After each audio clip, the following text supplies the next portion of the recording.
ನಮಸ್ಕಾರ ವಿದ್ಯಾರ್ಥಿಗಳೇ, ದ್ವಿತೀಯ PUCಯ ರಾಜ್ಯಶಾಸ್ತ್ರಕ್ಕೆ ಸಂಬಂಧಿಸಿದಂತೆ 2026ರಲ್ಲಿ ಕೊಟ್ಟಿರುವಂತಹ ಒಂದು ಪ್ರಶ್ನೆಕೋಟಿಯ ಸಂಪೂರ್ಣವಾದಂತಹ ಒಂದು ಉತ್ತರವನ್ನು ಇಲ್ಲಿ ನೋಡ್ತಾ ಹೋಗೋಣ. ನೋಡಿ, ಈ ಒಂದು ಪ್ರಶ್ನೆಕೋಟಿಯನ್ನು ನೀಲಿ ನಕ್ಷೆಯ ಪ್ರಕಾರ ಕೊಟ್ಟಿಲ್ಲ. ಸೊ ಎಲ್ಲ ಒಂದು ಅಧ್ಯಾಯಗಳಿಗೂ ಕೂಡ ಅನ್ವಯಿಸುವಂತೆ ಎಲ್ಲ ಅಧ್ಯಾಯಗಳನ್ನು ಒಳಗೊಂಡು ಕೂಡ ಈ ಒಂದು ಪ್ರಶ್ನೆಕೋಟಿಯನ್ನು ಕೊಡಲಾಗಿದೆ. ಅಂದರೆ ಪ್ರತಿಯೊಂದು ಅಧ್ಯಾಯದಲ್ಲಿಯೂ ಕೂಡ ನಿಮಗೆ ಮಲ್ಟಿಪಲ್ ಚಾಯ್ಸ್ ಇರ್ಬೋದು, 1 ಮಾರ್ಕ್ ಕ್ವಶನ್ ಆನ್ಸರ್ ಇರ್ಬೋದು, ಫಿಲ್ ಇನ್ ದ ಬ್ಲ್ಯಾಂಕ್ಸ್ ಇರ್ಬೋದು, ಹಾಗೆ ಮ್ಯಾಚ್ ದ ಫಾಲೋಯಿಂಗು ಮತ್ತು 1 ಅಂಕ, 2 ಅಂಕ, ಹಾಗೆ 5 ಮತ್ತು 10 ಅಂಕದ ಪ್ರಶ್ನೋತ್ತರಗಳನ್ನು ಕೂಡ ಕೊಟ್ಟಿದ್ದಾರೆ. ಇದರ ಒಂದು ಉದ್ದೇಶ ನಿಮ್ಮ ಪರೀಕ್ಷೆಗೆ ಅಂದರೆ ಟೆಸ್ಟ್ಗೆ ಇರ್ಬೋದು, ಎಕ್ಸಾಮ್ಸ್ಗೆ ಇರ್ಬೋದು, ಎಲ್ಲದಕ್ಕೂ ಕೂಡ ನೀವು ಇದನ್ನು ರೆಫರ್ ಮಾಡಿಬಿಟ್ಟು ನೀವು ಪ್ರಾಕ್ಟೀಸ್ ಮಾಡಿದ್ದೆ ಆದರೆ ಎಕ್ಸಾಮ್ಸಲ್ಲಿ ಚೆನ್ನಾಗಿ ಸ್ಕೋರ್ ಮಾಡ್ಬೋದು ಅನ್ನುವಂತಹದ್ದು ಕರ್ನಾಟಕ ಶಾಲಾ ಪರೀಕ್ಷೆ ಮತ್ತು ಮೌಲ್ಯನಿರ್ಣಯ ಮಂಡಳಿಯ ಉದ್ದೇಶ ಆಗಿದ್ದು, ಇದನ್ನು ನೀವು ಸರಿಯಾಗಿ ಪ್ರಾಕ್ಟೀಸ್ ಮಾಡಿದರೆ ಎಕ್ಸಾಮಲ್ಲಿ ಇನ್ನೂ ಹೆಚ್ಚು ಸ್ಕೋರನ್ನು ನೀವು ಮಾಡಬಹುದು. ಅಂದರೆ ನೀಲಿ ನಕ್ಷೆಯನ್ನು ಅನುಸರಿಸಿಯೇ ಪ್ರಶ್ನೆಯನ್ನು ತೆಗೆದ್ರೂ ಕೂಡ ನಿಮಗೆ ಕೊಟ್ಟಿರುವಂತಹ ಈ ಒಂದು ಪ್ರಶ್ನೆಕೋಟಿಯನ್ನು ನೀವು ಸರಿಯಾಗಿ ಅಭ್ಯಾಸ ಮಾಡಿದರೆ ನೀವು ಯಾವ ಅಧ್ಯಾಯದಲ್ಲಿಯೇ ಅಷ್ಟೇ ಅಂಕಗಳಿಗೆ ಕೊಟ್ಟರೂ ಕೂಡ ನೀವು ಸುಲಭವಾಗಿ ಉತ್ತರಿಸ್ಬೋದು. ಸೊ ನೀವು ನೋಡಿ, ಇಲ್ಲಿ ಎಲ್ಲ ಅಧ್ಯಾಯದ ಒಂದು ಬಹು ಆಯ್ಕೆ ಪ್ರಶ್ನೋತ್ತರಗಳನ್ನು, 1 ಅಂಕದ ಪ್ರಶ್ನೋತ್ತರಗಳು, fill in the blanks, match the following ಸಂಪೂರ್ಣವಾಗಿ ಪ್ರಶ್ನೆಕೋಟಿಯನ್ನು ಕೊಟ್ಟಿದ್ದಾರೆ. ಇದರ ಉದ್ದೇಶ ನೀವು ಲೆಸನ್ ವೈಸು ಸರಿಯಾಗಿ ಪ್ರಾಕ್ಟೀಸ್ ಮಾಡಲಿ ಅನ್ನುವಂತಹ ಒಂದು ಉದ್ದೇಶವನ್ನು ಹೊಂದಿರೋದ್ರಿಂದ ನೀವು ಈಗಿಂದಲೇ ನೀವು ಪ್ರಾಕ್ಟೀಸ್ ಮಾಡ್ತಾ ಹೋದರೆ ನೀವು ಸುಲಭವಾಗಿ ನಿಮ್ಮ ಎಕ್ಸಾಮ್ಸಲ್ಲಿ ಆನ್ಸರ್ಸನ್ನು ಮಾಡಬಹುದು. ಟೆಸ್ಟಲ್ಲೂ ಕೂಡ ನಿಮಗೆ ಒಂದು ಲೆಸನ್ ವೈಸ್ ಟೆಸ್ಟ್ ತಗೊಳ್ತಾರೆ, ಸುಲಭವಾಗಿ ಆನ್ಸರ್ನ ಮಾಡ್ಬೋದು. ಸೊ ಹಾಗಿದ್ರೆ ನೋಡ್ತಾ ಹೋಗೋಣ. ಅಧ್ಯಾಯ 1, ಭಾರತದ ರಾಜಕೀಯ ವ್ಯವಸ್ಥೆಯ ಉಗಮ ಮತ್ತು ಬೆಳವಣಿಗೆ ಅನ್ನುವಂಥದ್ದು ಭಾಗ ಎಗೆ ಸಂಬಂಧಿಸಿರುವಂತಹದ್ದು. ನೋಡಿ, ಈ ಪ್ರಶ್ನೆಗಳು ಬಹಳಷ್ಟು ಪ್ರಶ್ನೆ ಪತ್ರಿಕೆಗಳಲ್ಲಿ ರಿಪೀಟ್ ಆಗಿರುವಂಥದ್ದನ್ನು ನೋಡ್ಬೋದು. ಸೊ ನೋಡಿ, ಕ್ವಶನ್ಸ್ನ ಮುಂದೆಯೇ ಕೊಟ್ಟಿದ್ದಾರೆ. ಇವು ಎಂತಹ ಪ್ರಶ್ನೆಗಳು, ಸುಲಭ ಮಾದರಿನೋ ಸಾಧಾರಣೋ ಮತ್ತು ಈ ಪ್ರಶ್ನೆ ಯಾವ ವರ್ಷ ಈ ಒಂದು ಪ್ರಶ್ನೆಯನ್ನು ಕೇಳಲಾಗಿದೆ ಅನ್ನುವಂಥದ್ದನ್ನು ಕೊಡ್ತಾ ಹೋಗಿದ್ದಾರೆ. ಸೊ ನೀವು ಈ ರೀತಿಯಾಗಿ ಅಭ್ಯಾಸ ಮಾಡಿದರೆ ಕೊಟ್ಟಿರುವಂತಹ ಒಂದು ಕ್ವಶನ್ಸ್ ಬಹಳಷ್ಟು ರಿಪೀಟ್ ಆಗುವಂತಹ ಚಾನ್ಸಸ್ ಇರುತ್ತೆ. ಸೊ ಅದಕ್ಕೆ ಇಂಪಾರ್ಟೆಂಟ್ ಆಗಿರುವಂತಹದ್ದನ್ನು ನೀವು ಅಲ್ಲಿ ನಿಮ್ಮ ನೋಟ್ಸಲ್ಲಿ ಮೆನ್ಷನ್ ಮಾಡಿ ಇಟ್ಕೊಂಡ್ಬಿಟ್ರೆ ನಿಮಗೆ ಎಕ್ಸಾಮ್ಸಲ್ಲಿ ಸುಲಭವಾಗಿ ಆನ್ಸರ್ ಮಾಡಲಿಕ್ಕೆ ಈಸಿ ಆಗುತ್ತೆ. ಸೊ ನೋಡ್ತಾ ಹೋಗೋಣ. ಭಾರತವು ಸ್ವತಂತ್ರ ಬಂದಿದ್ದ ದಿನಾಂಕ. ನೋಡಿ, ಇದು ಯಾವ ಮಾದರಿಯ ಪ್ರಶ್ನೆ ಅಂತಲೂ ಕೊಟ್ಟಿದ್ದಾರೆ. ಇದು ಸುಲಭ ಮಾದರಿಯ ಪ್ರಶ್ನೆ ಅನ್ನುವಂಥದ್ದು ನಮ್ಮೆಲ್ಲರಿಗೂ ಗೊತ್ತಿದೆ. ನಮಗೆ ಸ್ವತಂತ್ರವಾದದ್ದು 15ನೇ ಆಗಸ್ಟ್ 1947ರಲ್ಲಿ. ಹಾಗೆ ನೋಡಿ, ಕೆಳಗಿನ ಚಿತ್ರವನ್ನು ಗುರುತಿಸಿ ಮತ್ತು ಅದು ಯಾವಾಗ ಜಾರಿಗೆ ಬಂದಿತ್ತು. ನೋಡಿ, ಈ ಒಂದು ಕ್ವಶನ್ನು ಮಾದರಿ ಪ್ರಶ್ನೆ ಪತ್ರಿಕೆಯಲ್ಲಿಯೂ ಕೂಡ ಈ ಒಂದು ಪ್ರಶ್ನೆ ಬಂದಿದೆ. ಹಾಗೆ ಇದು ಒಂದು ಸಾಧಾರಣ ಒಂದು ಪ್ರಶ್ನೆಯಾಗಿದ್ದು ಈ ಒಂದು ಪರೀಕ್ಷೆ 2024ರಲ್ಲಿ ಈ ಒಂದು ಕ್ವಶನ್ನು ರಿಪೀಟ್ ಆಗಿರುವಂಥದ್ದನ್ನು ನೋಡ್ಬೋದು. ಇದು ನೋಡಿ, ಕಾನ್ಸ್ಟಿಟ್ಯೂಷನ್ ಆಫ್ ಇಂಡಿಯಾ ಅಂತ ಇದೆ. ಇಲ್ಲಿ ಯಾವಾಗ ಆಯಿತು ನಮಗೆ ಸಂವಿಧಾನದ ರಚನೆ ಅಂದರೆ 26ನೇ ಫೆಬ್ರವರಿ 1950ರಲ್ಲಿ. ಇನ್ನು ಅಧಿಕಾರವನ್ನು ಕಂಪನಿಯಿಂದ ಕ್ರೌನ್ಗೆ ಬದಲಾಯಿಸಿದಂತಹ ಕಾನೂನು ಯಾವುದು ಅಂತ ಕೇಳಿದರೆ ಇದು ಕಠಿಣ ಮಾದರಿಯ ಒಂದು ಪ್ರಶ್ನೆಯಾಗಿದೆ. ಇದು ಪರೀಕ್ಷೆ 2025ರಲ್ಲಿ ಕೇಳಿರುವಂತಹದ್ದನ್ನು ನೋಡ್ಬೋದು. ಅದು 1858ರಲ್ಲಿ ಅಧಿಕಾರವನ್ನು ಕಂಪನಿಯಿಂದ ಕ್ರೌನ್ಗೆ ಬದಲಾಯಿಸಿದಂತಹದ್ದಾಗಿದೆ. ಇನ್ನು ಮಧ್ಯಂತರ ಸರ್ಕಾರ ರಚನೆಯಾದಂಥ ಇಸವಿ ಯಾವುದು ಅಂತ ಇದೆ. ನೋಡಿ, ಈ ಒಂದು ಮಧ್ಯಂತರ ಸರ್ಕಾರ ರಚನೆಯಾದಂತಹ ಇಸವಿ ಅಂದರೆ ಸೆಪ್ಟೆಂಬರ್ 2, 1946ರಲ್ಲಿ. ಇನ್ನು ವೈಸ್ರಾಯ್ ಅವರ ಕಾರ್ಯಕಾರಿ ಮಂಡಳಿಯ ಉಪಾಧ್ಯಕ್ಷರು ಯಾರು ಅಂತ ಪ್ರಶ್ನೆ. ಅದು ಪಂಡಿತ್ ಜವಾಹರ್ಲಾಲ್ ನೆಹರೂರವರು. ಇನ್ನು ರಾಜ್ಯಗಳ ಏಕೀಕರಣದ ರೂವಾರಿ ಯಾರು ಅಂತಂದರೆ ಅದು ಸರ್ದಾರ್ ವಲ್ಲಭಭಾಯಿ ಪಟೇಲ್ರವರು. ಸೊ ಇಲ್ಲಿ ಕೊಟ್ಟಿರುವಂತಹದ್ರಲ್ಲಿ ಕೊಟ್ಟಿದ್ದಾರೆ ABCD ಅಂತ ಕೊಟ್ಟಿರ್ತಾರೆ. 1 ಮತ್ತು 2, ಬಿನಲ್ಲಿ 2 ಮಾತ್ರ, ಸಿನಲ್ಲಿ 1 ಮಾತ್ರ, ಡಿನಲ್ಲಿ 3 ಮತ್ತು 4 ಅಂತ ಕೇಳಿದರೆ ಇದಕ್ಕೆ ಸರಿಯಾಗಿರುವಂಥದ್ದು ಕೇವಲ 1 ಆಗಿರೋದ್ರಿಂದ ಸಿ ಸರಿಯಾದಂತಹ ಉತ್ತರ ಆಗಿದೆ. ಇನ್ನು ಫೆಡರಲ್ ನ್ಯಾಯಾಲಯದ ಪ್ರಥಮ ನ್ಯಾಯಾಧೀಶರು ಯಾರು ಅಂತ ಕೇಳಿದರೆ ಅದು ಸರ್ ಮೌರಿಸ್ ಕ್ವಾಯರ್ ಅವರು. ಆಪರೇಷನ್ ಪೋಲೋ ಈ ಕೆಳಕಂಡಿರುವುದಕ್ಕೆ ಸಂಬಂಧಿಸಿದೆ. ನೋಡಿ, ಈ ಒಂದು ಕ್ವಶನು ಪರೀಕ್ಷೆ 3/2025 ಕೇಳಿರುವಂತಹದ್ದನ್ನು ಮಾಡ್ಬೋದಾಗಿದೆ. ಇದೇನಿದು ಆಪರೇಷನ್ ಪೋಲೋ ಅನ್ನುವಂತಹದ್ದು ಹೈದರಾಬಾದನ್ನು ವಿಲೀನಗೊಳಿಸುವಂತಹದ್ದು. ಇನ್ನು 3ನೇ ದುಂಡು ಮೇಜಿನ ಸಮ್ಮೇಳನ ನಡೆದಂತಹ ಇಸವಿ ಯಾವುದು ಅಂತ ಕೇಳಿದರೆ ಅದು 1932. ನೋಡಿ, 1930 ಮೊದಲ ದುಂಡು ಮೇಜಿನ ಸಮ್ಮೇಳನ ನಡೆಯುತ್ತೆ. ಇನ್ನು 3ನೆಯ ಒಂದು ದುಂಡು ಮೇಜಿನ ಸಮ್ಮೇಳನ ನಡೆದಂತಹ ಇಸವಿ 1932. ಸೊ ಇದಕ್ಕೆ ಸರಿಯಾದಂತಹ ಉತ್ತರ ಎ ಆಗಿರುತ್ತೆ. ಇನ್ನು ಭಾರತ ಸಂವಿಧಾನದ ಕರಡು ಸಮಿತಿ ರಚನೆಯಾದಂತಹ ದಿನಾಂಕ ಯಾವುದು ಅಂತ ಕೇಳಿದರೆ ನೋಡಿ, ಭಾರತ ಸಂವಿಧಾನದ ಕರಡು ಸಮಿತಿ ರಚನೆಯಾದಂಥದ್ದು 29 ಆಗಸ್ಟ್ 1947. ಇದಕ್ಕೆ ಸರಿಯಾದಂತಹ ಉತ್ತರ ಸಿ ಆಗಿರುತ್ತೆ. ಇನ್ನು ಫೆಡರಲ್ ನ್ಯಾಯಾಲಯದ ಒಟ್ಟು ನ್ಯಾಯಾಧೀಶರ ಸಂಖ್ಯೆ ಎಷ್ಟು ಅಂದರೆ ಅದು 7 ಆಗಿರುತ್ತೆ. ಅಂದರೆ ಒಬ್ಬ ಮುಖ್ಯ ನ್ಯಾಯಾಧೀಶರಿರ್ತಾರೆ, ಉಳಿದಂತಹ 6 ನ್ಯಾಯಾಧೀಶರು ಹೆಚ್ಚುವರಿಯ ನ್ಯಾಯಾಧೀಶರಾಗಿರುತ್ತೆ. ಸೊ ಇದು ಒಟ್ಟು 7 ನ್ಯಾಯಾಧೀಶರನ್ನು ಒಳಗೊಂಡಿರುತ್ತೆ. ಇದಕ್ಕೆ ಸರಿಯಾದಂತಹ ಉತ್ತರ ಬಿ ಆಗಿರುತ್ತೆ. ಇನ್ನು ಮುಂದಿನದು, ಭಾರತದಲ್ಲಿ ಸಂಯುಕ್ತ ಪದ್ಧತಿಗೆ ಅವಕಾಶ ಮಾಡಿಕೊಟ್ಟಂತಹ ಕಾಯ್ದೆ ಯಾವುದು ಅಂತ ಕೇಳಿದರೆ ಅದು 1935 ಭಾರತ ಸರ್ಕಾರದ ಕಾಯ್ದೆ. ಇದು ಸಿ ಸರಿಯಾದಂತಹ ಉತ್ತರ.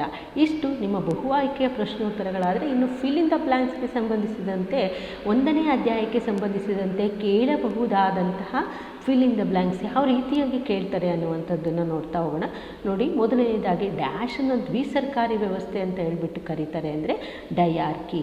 ಇನ್ನು ಭಾರತ ಸಂಸತ್ ಇತ್ತೀಚೆಗೆ ಭಾರತ ಸಂವಿಧಾನದ ಡ್ಯಾಶ್ ವಿಧಿಯನ್ನು ರದ್ದುಪಡಿಸ್ತು ಅಂದರೆ ಅದು 370ನೇ ವಿಧಿಯನ್ನು ರದ್ದುಪಡಿಸ್ತದೆ. ಇನ್ನು 3ನೆಯದು ಡ್ಯಾಶ್ ರಾಜ್ಯ ಪುನರ್ರಚನಾ ಆಯೋಗದ ಸದಸ್ಯರು ಅಂತ ಅಂದರೆ ಅದು KM ಪಣಿಕ್ಕರ್ ಅವರು.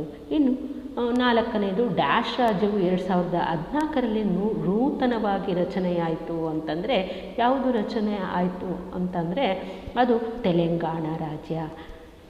ಹಾಗೆ 5ನೇದು ಡ್ಯಾಶ್ ಅವರ ನಾಯಕತ್ವದಲ್ಲಿ ಸ್ವರಾಜ್ ಚಳುವಳಿ ಪ್ರಾರಂಭವಾಯಿತು ಅಂತಂದರೆ ಅದು ಗಾಂಧೀಜಿಯವರ ನಾಯಕತ್ವದಲ್ಲಿ.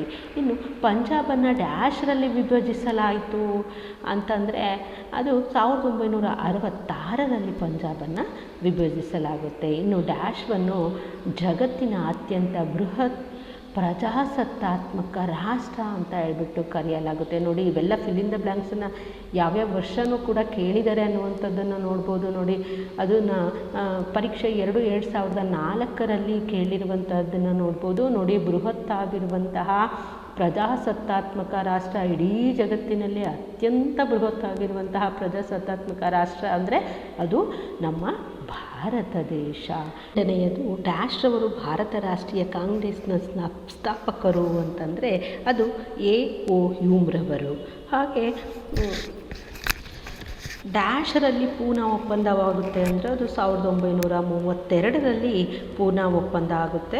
ಅದು ಯಾವಾಗ ಅಂದರೆ ಸೆಪ್ಟೆಂಬರ್ 24, 1932. ಹಾಗೆ ಪೂನಾ ಒಪ್ಪಂದವು ಡ್ಯಾಶರ ನಡುವೆ ನಡೆಯುತ್ತೆ ಅಂತಂದರೆ ಅದು ಗಾಂಧೀಜಿ ಮತ್ತು ಅಂಬೇಡ್ಕರ್ ಅವರ ನಡುವೆ ನಡೆಯುತ್ತೆ.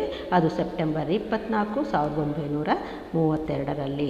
ಇನ್ನು ರಾಜ್ಯ ಪುನರ್ರಚನಾ ಕಾಯ್ದೆಯು ಡ್ಯಾಶರಲ್ಲಿ ಅನುಷ್ಠಾನಕ್ಕೆ ಬರುತ್ತೆ ಅಂತ ಅಂದರೆ ಅದು 1956 ಅದು ಅನುಷ್ಠಾನಕ್ಕೆ. ಯಾವುದು? ರಾಜ್ಯ ಪುನರ್ರಚನಾ ಕಾಯ್ದೆಯು 1956 ಅನುಷ್ಠಾನಕ್ಕೆ ಬಂತು. ನೋಡಿ, ಇವೆಲ್ಲವುಗಳು ಕೂಡ ಅತ್ಯಂತ ಇಂಪಾರ್ಟೆಂಟ್ ಆಗಿರುವಂತಹದ್ದು. ನಿಮ್ಮ ಒಂದು ಯೂನಿಟ್ ಟೆಸ್ಟ್ಗಳನ್ನು ಕೂಡ ಮಾಡ್ತಾ ಇರ್ತಾರಲ್ಲ, ಅದಕ್ಕೂ ಕೂಡ ನಿಮಗೆ ಭಾಳಷ್ಟು ಈಸಿ ಆಗುತ್ತೆ.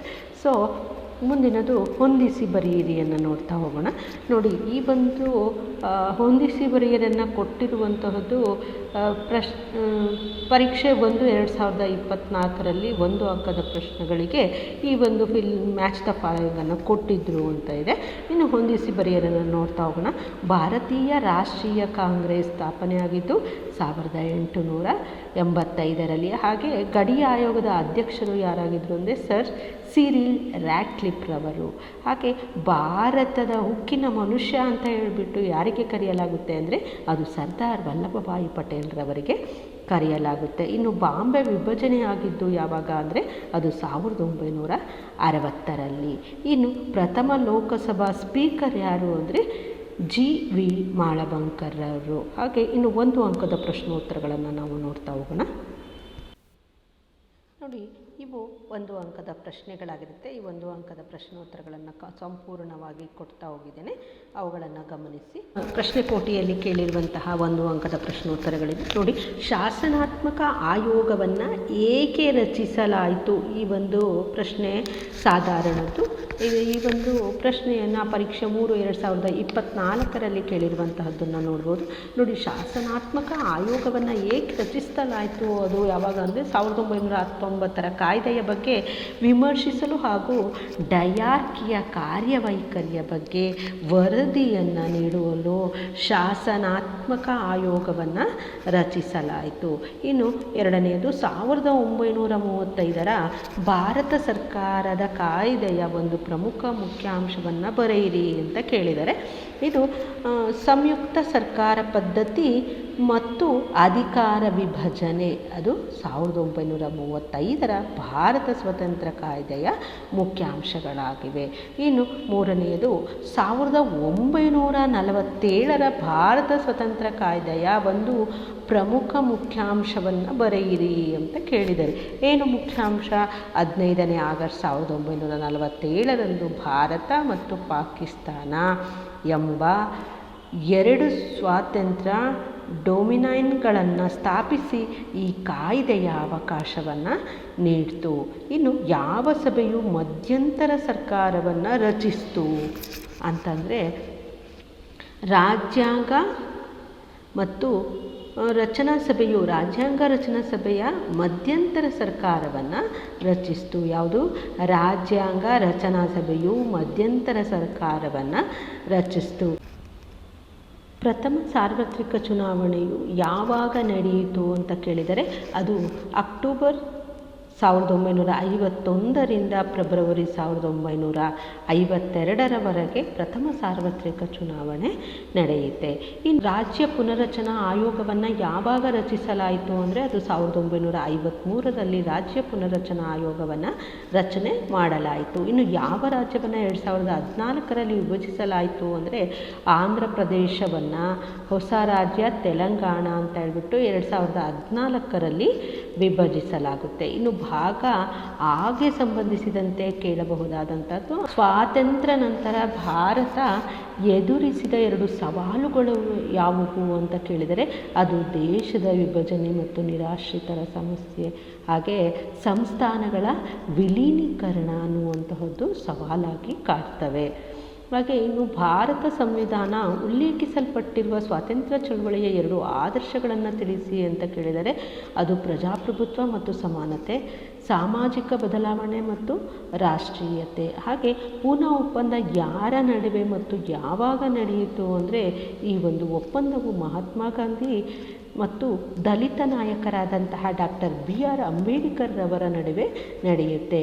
ಇನ್ನು ಫೆಡರಲ್ ನ್ಯಾಯಾಲಯವು ಯಾವಾಗ ಮತ್ತು ಎಲ್ಲಿ ಸ್ಥಾಪನೆ ಆಯಿತು ಅಂತಂದರೆ ಅವರಲ್ಲಿ 1937ರಲ್ಲಿ ನಡೆಯುತ್ತೆ.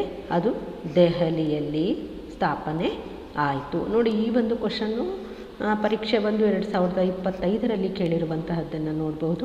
ಇನ್ನು ಬಾಂಬೆಯನ್ನು ಎಷ್ಟು ರಾಜ್ಯಗಳನ್ನು ವಿಭಜಿಸಲಾಯಿತು, ಅವು ಯಾವುವು ಅಂತ ಕೇಳಿದರೆ ಈ ಒಂದು ಬಾಂಬೆಯನ್ನು 2 ರಾಜ್ಯಗಳನ್ನಾಗಿ ವಿಭಜಿಸಲಾಗುತ್ತೆ.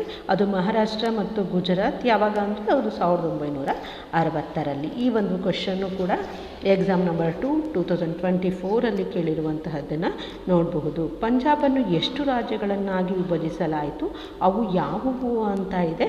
ಈ ಒಂದು ಕ್ವಶನ್ನು ಎಕ್ಸಾಮ್ ನಂಬರ್ 3 2025ರಲ್ಲಿ ಕೇಳಿರುವಂತಹದ್ದು. ಪಂಜಾಬನ್ನು 2 ರಾಜ್ಯಗಳನ್ನಾಗಿ ವಿಂಗಡಿಸಲಾಯಿತು. ಅವುಗಳು ಅಂತಂದರೆ ಪಂಜಾಬ್ ಮತ್ತು ಹರಿಯಾಣ. ಇನ್ನು ಪ್ರಥಮ ಲೋಕಸಭೆಯನ್ನು ಕುರಿತು ಒಂದು ಟಿಪ್ಪಣಿಯನ್ನು ಬರೆಯಿರಿ ಅಂತ 2 ಅಂಕಗಳಿಗೆ ಟಿಪ್ಪಣಿಯನ್ನು ಬರೆಯಿರಿ ಅಂತ ಕೇಳಿದರೆ, ಸೊ ಪ್ರಥಮ ಲೋಕಸಭಾ ಚುನಾವಣೆಯು 1951 ಅಕ್ಟೋಬರ್ನಿಂದ 1952 ಫೆಬ್ರವರಿವರೆಗೆ ನಡೆಯಿತು. ಪ್ರಥಮ ಮಹಾಚುನಾವಣೆಯು ಪ್ರಜಾಪ್ರಭುತ್ವದಲ್ಲಿ ಇಟ್ಟಿದ್ದಂತಹ ಪ್ರಜೆಗಳ ವಿಶ್ವಾಸವನ್ನು ಕಾರ್ಯರೂಪಕ್ಕೆ ತರುವ ಒಂದು ದಿಟ್ಟ ಹೆಜ್ಜೆ ಇದಾಗಿತ್ತು. ಇನ್ನು ಸೈಮನ್ ಆಯೋಗವನ್ನು ಏಕೆ ನೇಮಿಸಲಾಯಿತು ನೋಡಿ, ಈ ಒಂದು ಕ್ವಶನು ಎಕ್ಸಾಮ್ ನಂಬರ್ 3 2024 ಕೇಳಿರುವಂಥದ್ದನ್ನು ನೋಡ್ಬೋದು. ಉತ್ತರವನ್ನು ನೋಡೋದಾದರೆ 1919 ಕಾಯ್ದೆಯ ಬಗ್ಗೆ ವಿಮರ್ಶಿಸಲು ಹಾಗೂ ಡಯಾರ್ಕಿಯ ಕಾರ್ಯವೈಖರಿಯ ಬಗ್ಗೆ ವರದಿಯನ್ನು ನೀಡಲು ಸೈಮನ್ ಕಮಿಷನನ್ನು ನೇಮಕ ಮಾಡಲಾಯಿತು.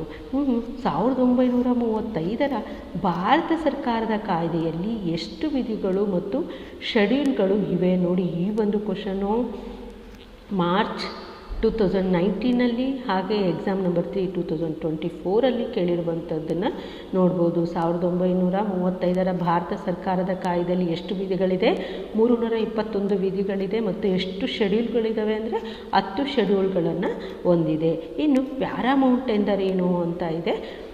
ದೇಶೀಯ ಸಂಸ್ಥಾನಗಳು ಬ್ರಿಟಿಷ್ ಪ್ರಾಬಲ್ಯವನ್ನು ಒಪ್ಪಿಕೊಂಡಿದ್ದರೂ ಕೂಡ ತಮ್ಮ ಆಂತರಿಕ ವ್ಯವಹಾರದಲ್ಲಿ ಸ್ವಲ್ಪ ಮಟ್ಟಿನ ಸ್ವಾತಂತ್ರ್ಯವನ್ನು ಹೊಂದಿರುವುದು.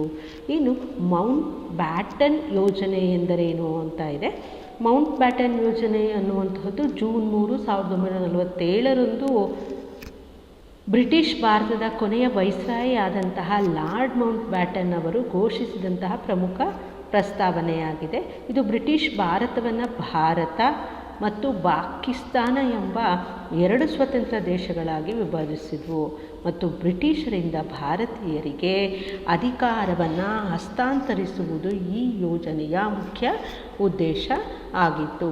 ಇನ್ನು ಭಾರತದ ಮೊದಲ ಲೋಕಸಭೆ ಎಷ್ಟು ದಿನ ಮತ್ತು ಎಷ್ಟು ಅಧಿವೇಶನಗಳನ್ನು ನಡೆಸ್ತದೆ ಅಂದರೆ, ಅದು